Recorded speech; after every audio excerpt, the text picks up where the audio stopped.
আয়াক্সের midfielder Frenkie de Jong আগামী গ্রীষ্মের মৌসুমে বার্সেলোনায় আসছেন, এটা পুরনো খবর।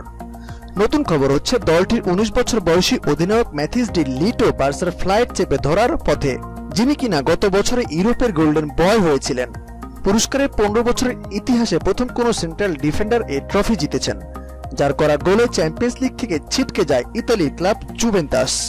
2 দিন আগের খবর, তার এজেন্ট মিনো রাউয়েলের সঙ্গে আলোচনায় বসে পড়েছেন বার্সেলোনা। মেসিদের দলে সই করা ফেলা ফ্র্যাঙ্কিও বার্সেলোনার নাম লিখতে ডি লিটকে পরামর্শ দিয়েছেন।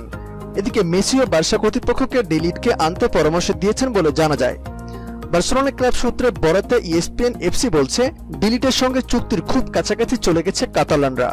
ডি লিটকে দলে টানতে চাচ্ছেন জুভেন্টাস ও বায়ার্ন মিউনিখ, কিন্তু ইএসপিএন এফসি জানাচ্ছে নেদারল্যান্ডস তরুণ তারকা শুধু বার্সেলোনার ডাকই শুনতে পাচ্ছেন।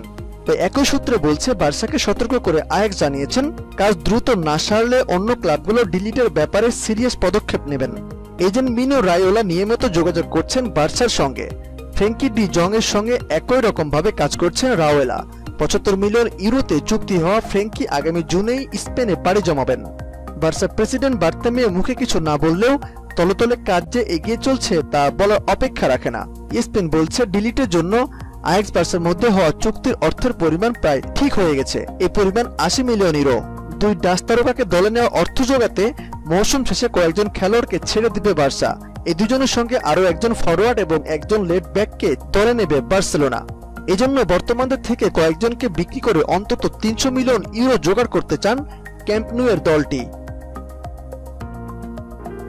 খেলা জগতের সব ইম্পর্টেন্ট খবরগুলো পেতে আমাদের চ্যানেলটি সাবস্ক্রাইব করে পাশে থাকা বেল আইকনটি বাজিয়ে দিন। ধন্যবাদ।